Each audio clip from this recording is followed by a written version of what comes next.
What's going on, peoples? This is GrowTube TV. I am Grow870, and this is going to be a review for the first half of the season pass for Warriors of Orochi 4. Well, the first batch.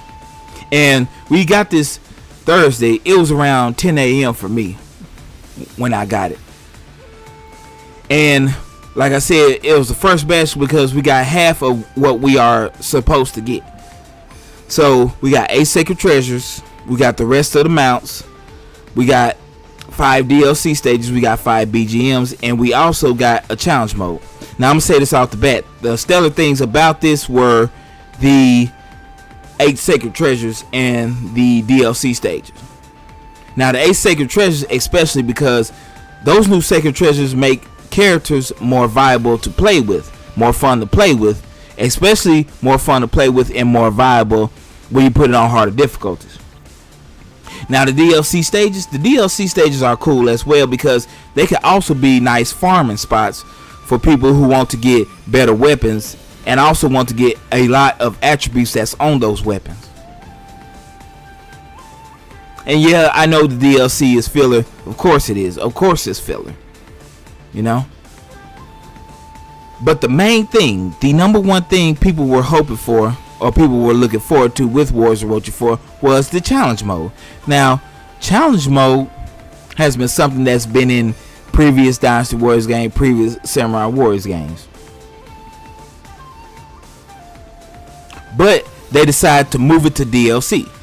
And you guys can check on the PSN, the eShop, the Steam store, and you can check on Xbox Live Marketplace or whatever it's called now. You can check and see the description for challenge mode. And that description was new weapons and new attributes. But guess what? We don't get none of those. Zero. Get none of it. We don't get none new weapons, none new attributes. Now the attributes, you can get those. You can get attributes through there, but they're not new. They're not new attributes. They're attributes that you can obtain through training as well. And when you do go through training and get those attributes, some of them players can, or some of your characters can come back with over 100 pieces of that element. Trust me, it's happened to me before. So they're not new. Now, yes, the training thing is RNG, of course. Yes, I know that.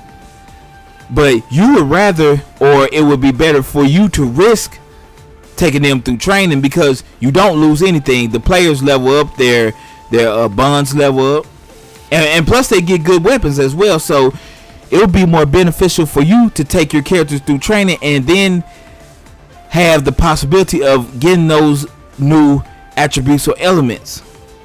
You might as well take that chance because it's more beneficial than going through challenge mode, rampage mode.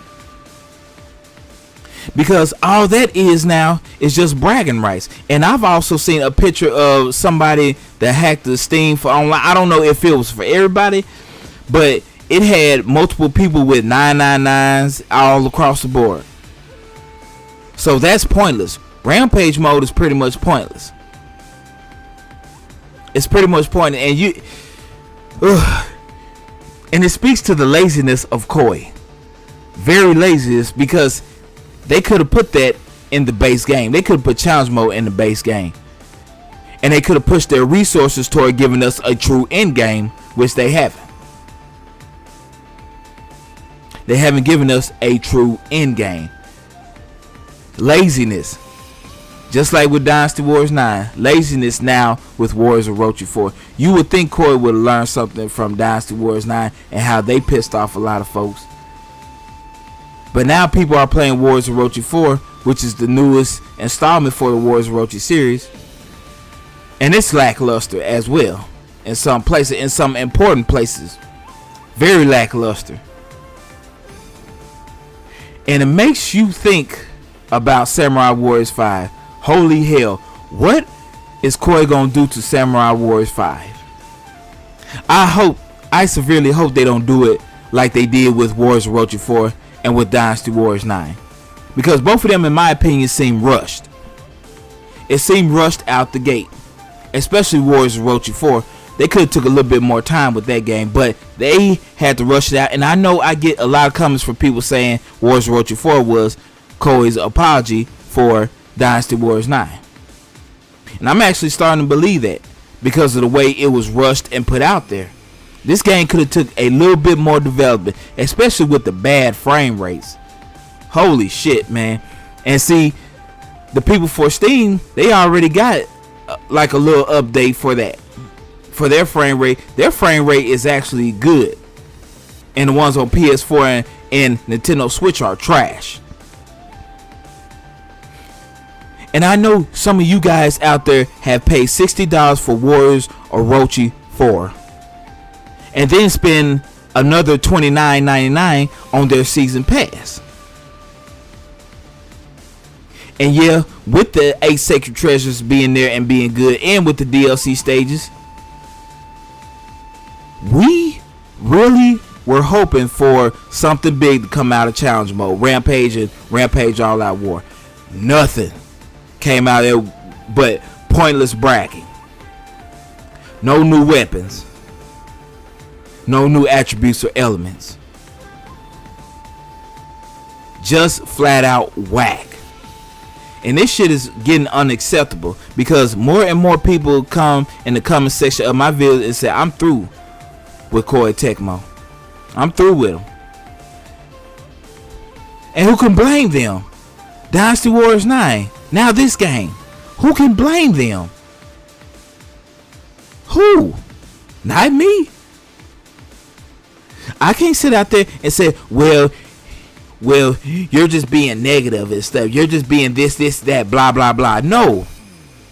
Because these people are fed up and they are sick and tired of what Koei is feeding them. They're sick and tired of Koei rushing stuff out and try to meet the demands of other popular games, such as the whole Battle Arena. That whole Battle Arena, I barely touched that. Barely touched it. That could have been allocated to a true end game. Laziness. Just flat out laziness of Koei. And yes, this has turned into a rant. Or a review / rant. Because this needs to stop. And you know Koei has bad DLC practices. Because guess what? There's also a season pass or a thing for the costumes. Just look at it. $29.99 for costumes.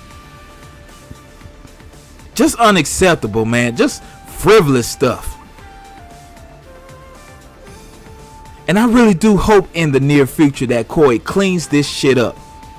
Because I don't want to see what happened with Dynasty Warriors 9 and Warriors Orochi 4 happen to Samurai Warriors 5. Because I am genuinely worried about how Samurai Warriors 5 is going to turn out because of Dynasty Warriors 9 and because of Warriors Orochi 4. They need to clean that shit up. Seriously, because I am genuinely worried about Samurai Warriors 5. Really. So yeah, if I was to grade this first batch of the season pass for Warriors Orochi 4, if I was to grade it, if I was to give it a grade, it would be a flat out D. A flat out D for disastrous. A flat out D for dull. Because if it wasn't for the 8 sacred treasures being good or the 5 DLC stages being somewhat beneficial, this would have got an F from me, flat out. This would have got a flat out F, but I'm giving this a D. And I hope the second batch for the DLC will be amazing. But I'm not getting my hopes up high because it's Koei Tecmo. None of us should get our hopes up high because it's Koei Tecmo. So yeah, a D is what I give the first batch for the season pass for Warriors Orochi 4. And that's also going to be the end of this video. Like, comment, subscribe, and also share. Also, guys, click on that bell to get a notification each and every time I upload a video. The Patreon is live, $1 a month, $12 a year. Become a patron at any time. Follow me on Facebook. The links to the Facebook and the Patreon will be in the description below. or I'll pin in the comment section. And with all that said, this is GrowTube TV. I am Grow870. Thank you guys so much for watching. I hope the second batch is very good, because if not, then it's gonna be bad for Wars of Orochi 4. Real bad. Good evening, and I am out.